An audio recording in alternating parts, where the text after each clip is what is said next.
Perkenalkan, nama saya Juwita. Perkenalkan, nama saya Rini. Baik, sebelum kita mulai ke tahap selanjutnya atau tahap konseling, saya ingin kalian mengenal teman atau kelompok kalian terlebih dahulu, dimulai dari Evi. Perkenalkan, nama saya Nurjana. Di sebelah kanan saya ada Nurjana, di sebelah kanan Nurjana ada Juwita, di sebelah kanan Juwita ada Rini. Perkenalkan, nama saya Jana. Di sebelah kanan saya ada Juwita, di sebelah kanan Juwita ada Rini, di sebelah kanan Rini ada PK, di sebelah PK ada Evi. Perkenalkan, nama saya Juwita. Di sebelah kanan saya ada Rini, di sebelah kanan Rini ada PK, di sebelah kanan PK ada Evi, di sebelah kanan Evi ada Nurjan. Perkenalkan, nama saya Rini. Di sebelah kiri saya ada Juwita, di sebelah Juwita ada Jana, di sebelah Jana ada Evi, di sebelah Evi ada PK. Baiklah, di sini mungkin saudara-saudara telah mengenal satu sama lain. Mungkin kita dapat saja langsung ke tahap selanjutnya, yaitu di sini pertama-tama saya akan menjelaskan apa itu konseling. Konseling adalah proses memberikan bantuan untuk menyelesaikan masalah agar mencapai kebahagiaan dunia dan akhirat yang dilakukan secara berkelompok. Lalu adapun asas dari konseling, yaitu salah satunya asas kerahasiaan, di mana di sini saya akan menjaga rahasia dari kalian dan tidak akan menyebarkannya kepada siapapun. Lalu ada asas kesukarelaan, yang dimana kita sama-sama rela dalam melakukan konseling ini, dan tujuan konseling yaitu untuk menyelesaikan masalah dan untuk mencapai kebahagiaan di dunia dan di akhirat. Sebelum memulai prosesnya, saya ingin kita sama-sama meninggalkan janji konseling, dan saya harap kalian dapat mengikuti saya. Saya berjanji tidak akan menyebarluaskan permasalahan ini kepada pihak lain. Saya berjanji tidak akan menyebarluaskan masalah ini ke pihak lain. Lagi, saya berjanji tidak akan menyebarluaskan permasalahan ini kepada pihak lain. Saya berjanji tidak akan menyebarluaskan masalah ini ke pihak lain. Baiklah, setelah ini sebelum memulai prosesnya, baiknya kita menetapkan kontrak terlebih dahulu mengenai proses konseling ini. Mungkin dari saudara-saudara ada yang ingin memberikan kontrak tentang konseling ini? Satu kali sih. Baik, dari saudara Juwita satu kali seminggu, dan yang lain? Saudara Jana tepat waktu, yang lain? Jadi kita tetapkan kontrak dari konseling ini, yaitu prosesnya sekali seminggu dan dilaksanakan tepat waktu tanpa adanya keterlambatan. Baik, karena kita sudah menetapkan kontrak dari proses konseling ini, mungkin langsung saja kita langsung ke prosesnya. Yaitu mungkin dari kita laksanakan konseling ini karena kalian mempunyai masalah dan harus diselesaikan. Jadi saya meminta kepada kalian mungkin bisa menyampaikan apa masalah kalian, mulai dari Evi. Baiklah, di sini saya menghadapi masalah seperti kayak suka kepikiran sama perkataan-perkataan orang, gampang tersinggung. Jadi mungkin di sini permasalahan saudari Evi yaitu dia orangnya kayak mudah tersinggung dan terlalu memikirkan apa perkataan orang. Lanjut saudari Jana. Permasalahan saya itu tidak percaya diri kalau di depan umum.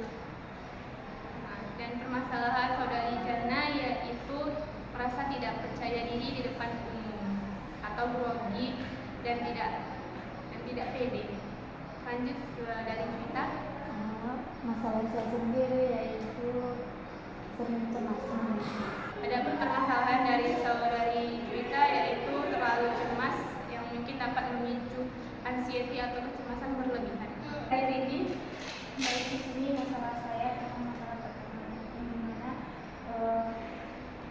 kayak berteman dari situ jadi beberapa apa yang kalau itu yang pakai kasar kayak gitu udah dia baper jadi dia maunya menurut kita bukan gitu. Dan permasalahan saudari Rimi yaitu di mana dia mempunyai teman yang temannya ini selalu ingin dimengerti tanpa ingin mengerti orang lain. Lalu dan tujuan dari kita melaksanakan konseling ini yaitu bagaimana cara menyelesaikan masalah-masalah dari keempat anggota ini. Dengan adanya konseling kelompok ini itu guna untuk kita sama-sama memecahkan masalah dari satu sama lain. Menurut teman-teman, permasalahan siapa dulu yang lebih utama atau lebih penting untuk diselesaikan? Saya yang pertama dulu Menurut saudari ini mungkin dari permasalahan pertama yaitu permasalahan epi. Baik, dari mulai permasalahan epi yaitu di mana ia terlalu memikirkan perkataan orang lain. Mungkin dari Jana, Juwita atau Rini bisa memberikan saran kepada Epi untuk ia dapat permasalahannya itu dia terlalu memikirkan perasaan orang lain. Ya ibarat itu nggak enakan sama orang lain. Baiklah, saya akan memberikan sedikit pemecahan masalah dari saudari Epi, di mana tadi masalahnya yaitu tentang perasaan yang mudah tersinggung akan perkataan orang lain. Yang pertama itu cara menghadapinya yaitu dari pikiran kita sendiri terlebih dahulu. Jangan kebawa pikiran apa yang diomongkan orang lain, ambil hal-hal positifnya. Mungkin kayak bisa dibilang dalam diri sendiri, mungkin bukan aku yang bilangnya gitu kan. Jadi bisa saja kan yang dibilangnya itu bukan kita, tapi kita merasa tersinggung kayak gitu. Baru yang kedua dengan cara menganggap terapkan hidup yang kayak gini, bodo amat. Ya mau dibilang apa di belakang, di depan gitu kan, ya udah bodo amat aja. Ya udah, mungkin itu saja saya kembalikan pada Makasih. Itu dari Juwita. Mungkin ada tambahan pemecahan masalah dari ini atau Jannah? Baiklah, dari saran dari Juwita yaitu agar kita menerapkan hidup yang bodo amat dan mulai mengkondisikan pikiran kita. Ada tambahan sedikit dari saya yaitu tentang permasalahan saudari Epi, yaitu mungkin kayak benar apa yang dikatakan saudari Juwita, tidak usah terlalu mementingkan perkataan orang lain. Ambil yang penting-pentingnya aja gitu. Kalau yang nggak penting nggak usah dimasukkan ke hati, anggap aja kayak angin yang berlalu. Baik, mungkin untuk permasalahan saudari Epi kita cukupkan pada pertemuan ini dan akan kita lakukan evaluasi di tahap di pertemuan berikutnya. Kita masuk ke permasalahan yang kedua yaitu permasalahan dari saudari Jana yang dimana permasalahannya itu ia sering tidak percaya diri untuk tampil di depan umum. Mungkin dari teman-teman sekalian ada yang ingin memberikan saran untuk membantu saudari Jana untuk menyelesaikan masalahnya.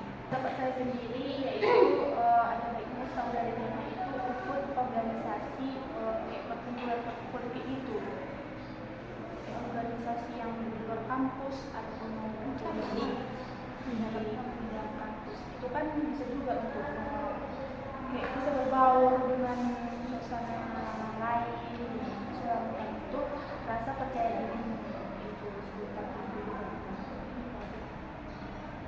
Baik, mungkin ada tambahan dari teman-teman yang lainnya.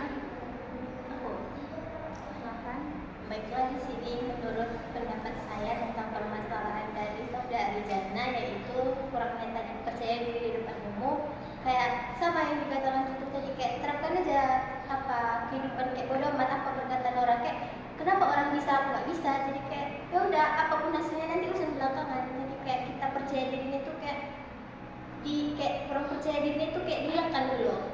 Jadi kalau misalnya akan kau tampil depan, nanti hasilnya bisa atau enggaknya urusan belakangan, yang penting kita udah berani tampil ke depan. Mungkin sekian, saya kembalikan kepada Ibu. Baik, mungkin dari saudari Juwita ada tambahan? Baiklah, saya menambahi sedikit. Mungkin betul yang dibilang dari saudari Vivi sama saudara Rini. Namun cara menerapkannya agar hilang ini kan, biar lebih meningkat lagi rasa percaya dirinya, itu harus dimulai dulu dari hal-hal yang kecil. Misalnya kan ini kan kalau di kampus biasa kan dulu kan dari hal-hal yang kecil seperti mengkritik, bertanya, menambahi. Lakukan dulu dari hal-hal yang terkecil terlebih dahulu. Baru setelah itu kayak yang dibilang saudari ini, coba terapkan bicara di depan kaca, kayak ngomong sendiri. Baru kayak ini kan kayak berpidato di depan umum gitu. Jangan dulu yang besar, dari hal yang kecil kayak di sekitar lingkungan masyarakat seperti itu. Mungkin saya kembalikan kepada kita.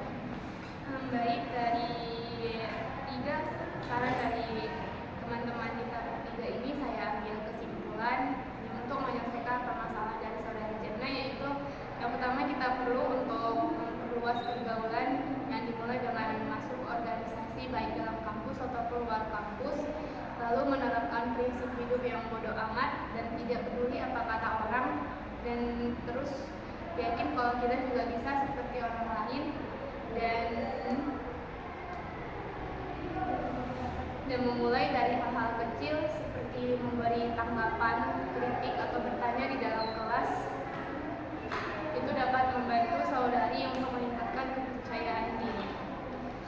Baik, untuk permasalahan saudari Jana kita cukupkan pada pertemuan ini dan akan kita lanjutkan dengan evaluasi di pertemuan berikutnya. Langsung saja ke permasalahan yang ketiga, yaitu permasalahan dari saudari Juwita, yaitu permasalahannya kecemasan berlebihan yang selalu memikirkan hal-hal yang terjadi yang membuat dia cemas akan hal tersebut. Mungkin dari tiga kelompok ada yang ingin memberikan saran untuk membantu saudari kita menyelesaikan masalahnya. Menurut pendapat saya tentang permasalahan dari saudari kita, yang permasalahan itu memiliki kecemasan yang berlebihan, atau mungkin memikirkan hal-hal yang belum pasti terjadi yang membuat saudari cemas, kayak gitu kan. Kita kayak apa sih hobimu, apa kesukaanmu, kayak misalnya kau sukanya kayak nyanyi kayak gitu, kayak bisa menghilangkan cemasmu tadi, kayak nyanyi kau kayak gitu biar hilang rasa cemasmu itu, karena kan yang belum tentu terjadi yang kita pikirkan. Atau mungkin kayak lebih baik ada orang yang dia punya rasa kecemasan tinggi tapi dia hobi bekerja, jadi dengan cara itu hilang kecemasannya. Ada orang seperti itu, jadi kayak lebih baik kita mengerjai apa yang kita suka. Mungkin yang sekian saya kembalikan kepada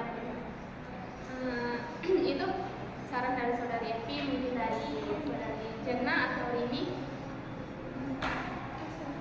Baiklah, jika tidak ada lagi, jadi saya sedikit menambahi dari saran saudari Evi mengenai permasalahan saudari Juwita yang dimana tentang kecemasan. Menurut saya tidak usah terlalu memikirkan hal-hal yang belum tentu terjadi. Maksudnya kita fokus sama yang sekarang aja. Kalau yang kedepannya kan itu udah diatur sama Tuhan, kita cuma ngejalaninnya aja. Jadi nggak usah terlalu mikirin itu yang nantinya buat kita kayak mikir kejauhan, yang buat kita mikir nggak sampai otak kita gitu. Baiklah, mungkin permasalahan dari saudara kita cukupkan pada pertemuan ini dan akan kita lanjutkan tahap evaluasi di pertemuan berikutnya. Dan langsung saja kita ke permasalahan yang terakhir, yaitu permasalahan dari saudari Rini, yang permasalahannya itu mengenai pertemanannya, dan dimana ia memiliki teman yang selalu ingin dimengerti tanpa mengerti orang lain. Dan dikatakan mungkin temannya ini cukup baperan dan kayak egois gitu kan. Mungkin dari teman baiklah, saya di sini sedikit membantu permasalahan dari saudari ini, di mana permasalahan saudari ini teman Anda sendiri kan yang udah baperan tersinggung ya kan, bisa dikatakan teman Anda ini egois orangnya karena dia hanya ingin dimengerti tanpa mau mengerti. Menurut saya teman yang seperti itu ditinggalkan aja. Jangan tinggalkan secara langsung gitu. Kalau misalnya dia kan mau dimengerti aja. Ya udah, kalau dia butuh apa-apa kayak cuekin aja biar dia tahu introspeksi diri apa salah dirinya apa kayak gitu. Iya ya kayak gini. Mungkin bisa aja disampaikan kepada PK. Pendapat saya, kalau teman yang egois itu mending ditanya langsung apa permasalahannya, apa maunya itu, supaya nggak berlanjut-lanjut gitu, supaya bisa saling mengerti satu sama lain, dibicarakan baik-baik. Kalau memang nggak bisa, barulah ditinggalkan secara perlahan-lahan, jangan secara langsung. Dan dibilang saudari Juwita itu saja dari saya. Baik, dari saudari Juna, saudari Happy ada?